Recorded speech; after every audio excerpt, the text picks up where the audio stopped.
કોંગ્રેસની જન આક્રોશ રેલી આજે બીજા દિવસે બનાસકાંઠાના ધાનેરા પહોંચી, જ્યાં આગેવાનોનું ઉષ્માભર્યું સ્વાગત કરવામાં આવ્યું। સાંસદ ગેનીબેન ઠાકોર અને કોંગ્રેસ નેતા અમિત ચાવડાએ સરકારની દારૂબંધી અને ખેડૂતોને લઈને નીતિ પર ટીકા પ્રહાર કર્યા। અનેક સ્થળોએ સભા યોજી સરકારને ચાબખા માર્યા હતા। વાવ અને થરાદના ધીમાધામથી પ્રસ્થાન કરેલી કોંગ્રેસની જન આક્રોશ રેલી આજે બીજા દિવસે અનેક ગામડાઓમાં પ્રવાસ કરતી ધાનેરા પહોંચી હતી। ધાનેરાના નેનાવદ 3 રસ્તા પાસે સરદાર પટેલની પ્રતિમા પર ફુલહાર કરી રેલી નગરમાં પ્રવેશી હતી। રેલીમાં ટ્રેક્ટર હંકારીને આગેવાન જોડાયા હતા। ગેનીબેન ઠાકોર, અમિત ચાવડા, નથાભાઈ પટેલ, ગુલાબસિંહ રાજપૂત સહિત અનેક આગેવાનોની હાજરીમાં સ્થાનિક લોકોએ પુષ્પવર્ષા કરી આગેવાનોનું ભવ્ય સ્વાગત કર્યું હતું। ધાનેરાના લાલચોક ખાતે યોજાયેલા વિશાળ સભામાં બંને આગેવાનોએ સરકારની નિષ્ફળતા ગણાવી હતી। ડીમાંથી શરૂ થયેલી જન આક્રોશ યાત્રા આજે ધાનેરાથી બહુચરાજી તરફ આગળ વધશે, જ્યાં પણ સરકારની નીતિ અંગે લોકોને માહિતગાર કરવામાં આવશે। આજે વિવિધ માંગોને લઈને કોંગ્રેસની યાત્રા છે તે ધાનેરા પહોંચી છે। સમગ્ર ગુજરાત પ્રદેશ કોંગ્રેસ જિલ્લાના દરેક ખૂણે આ જન આક્રોશ રેલી જવાની છે। એના મુખ્ય મુદ્દાઓ હોય છે કે ત્યારે કોઈ ચૂંટણી નથી, પણ સમગ્ર ગુજરાતમાં દેવાના ડુંગર નીચે દટાયેલો છે। કેટલાક વિસ્તારોમાં સિંચાઈનું પાણી નથી। સમગ્ર રાજ્યની અંદર ક્યાંક ને ક્યાંક યુરિયા ખાતર જે સમયસર મળતું હોય એ પણ ખેડૂતોને મળતું નથી। અને સૌથી મોટી કોઈ સરકાર પાસે માગણી હોય તો કુદરતી આફતોમાં કોઈ પણ પ્રકારનું ખેડૂતોને વળતર મળતું નથી। અહીંયા એક જ અમારી માગણી છે કે જ્યાં સુધી ખેડૂતોના દેવા માફ કરવામાં ના આવે ત્યાં સુધી કોંગ્રેસ પાર્ટી એની લડાઈ લડશે। યુવાનોને રોજગારીની વાત હોય, મહિલાઓની સલામતીની વાત હોય, અને દેવા કરતાંય અત્યારે સૌથી યુવા ધન એક કેફી પદાર્થોના સેવનથી બરબાદ થઈ ગયો છે। આજે અહીંયા રાજસ્થાનની બોર્ડર, રાજસ્થાન કરતાં પણ વધારે દારૂ અને ડ્રગ્સ ત્યાં બનાસકાંઠાની અંદર યુવાનો એનું સેવન કરીને ઘણા બધા પરિવારો બરબાદ થઈ રહ્યા છે। તો અમે ગૃહમંત્રીને અને રાજ્યના મુખ્યમંત્રીને કહેવા માંગીએ છીએ કે તમે કદાચ તમારું જે કે વહીવટીતંત્ર હોય એ કદાચ તમે એનું ધ્યાન રાખતા હોય કે ન રાખતા હોય, પણ આજે આ રેલમ છેલ છે ક્યાંક ને ક્યાંક સરકારની એના ઉપર રેમ નજર છે, અધિકારીઓને છૂટો દોર આપવામાં આવેલો છે, અને એના કારણે આ યુવાનોની બરબાદી થઈ રહી છે। અનેક મુદ્દાની છે અમારી જે જન આક્રોશ રેલી એ તાલુકે ફરશે, લોકોને એનાથી વાકેફ કરશે, અને જ્યાં જરૂર પડશે ત્યાં સરકારમાં આવેદનપત્ર આપવું પડે, રાષ્ટ્રપતિને મળવું પડે, રાજ્યપાલને મળવું પડે, વિધાનસભામાં એનો અવાજ ઉઠાવવો પડે કે લોકસભામાં ઉઠાવવો પડે।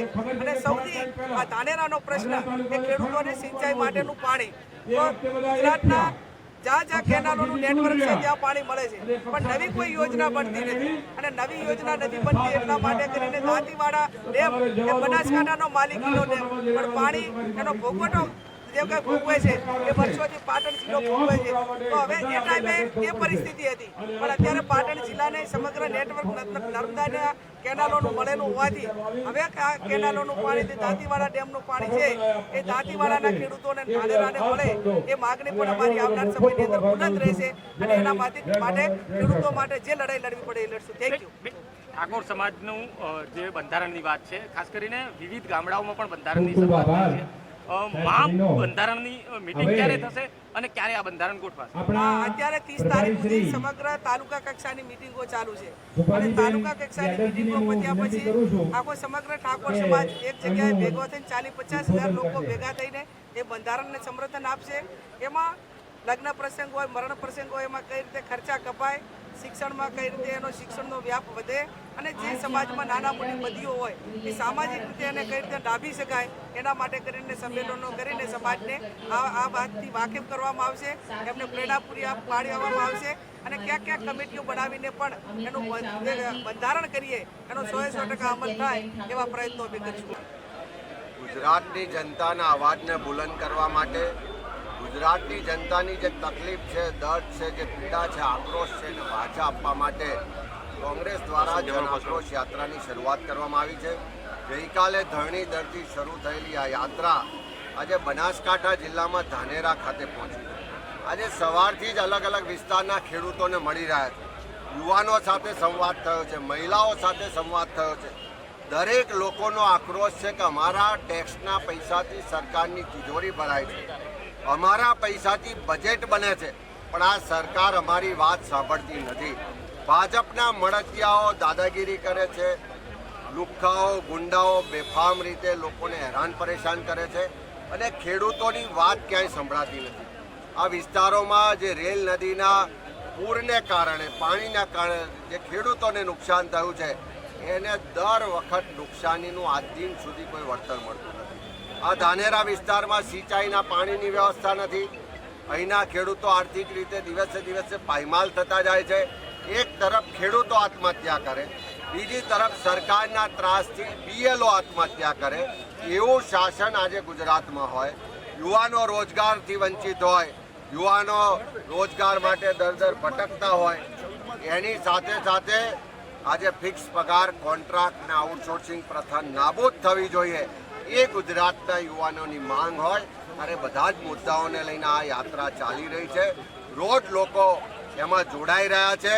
પોતાના પ્રશ્નો, પોતાની તકલીફો, ભાજપનો ભ્રષ્ટાચાર, ભાજપનો ગેરવહીવટ અને ભાજપના મળતિયાઓની ગુંડાગીરીની વાતો, ફરિયાદો આવી રહી છે. એક ગામમાં કીધું કે એક આવાસ યોજના મંજૂર કરાવવા માટે પણ ગરીબો પાસેથી તલાટી 10,000 રૂપિયા માગે છે. એનો પહેલો હપ્તો લેવો હોય તો પણ પૈસા આપવા પડે છે. આવું રાજ જ્યારે ચાલતું હોય ત્યારે જનતાનો આક્રોશ હવે રસ્તા પર ઉતરવાની શરૂઆત થઈ ચૂકી છે.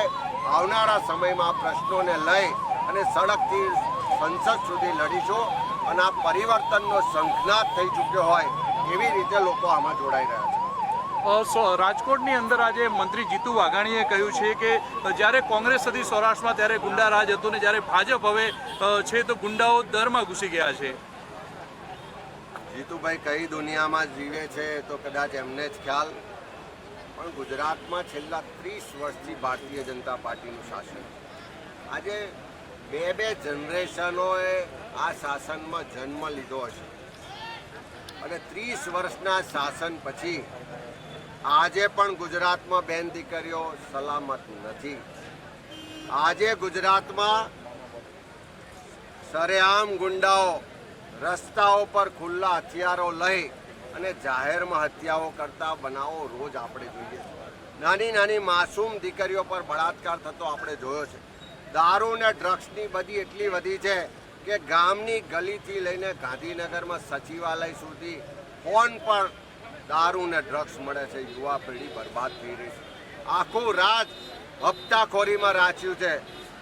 આખા રાજ્યની પોલીસ હોય કે પ્રશાસન એનો કોઈ પણ જાતનો ડર નથી. અનેક જગ્યાએ ગુંડાઓ આજે પોલીસને પણ ઊભા રોડે ભગાડતા હોય એવા આપણે દ્રશ્યો જોયા છે. અને જૂની વાતો કરો છો, જૂની વાતોના આધારે તમારી નિષ્ફળતાઓ છુપાવવાનો પ્રયત્ન કરો છો.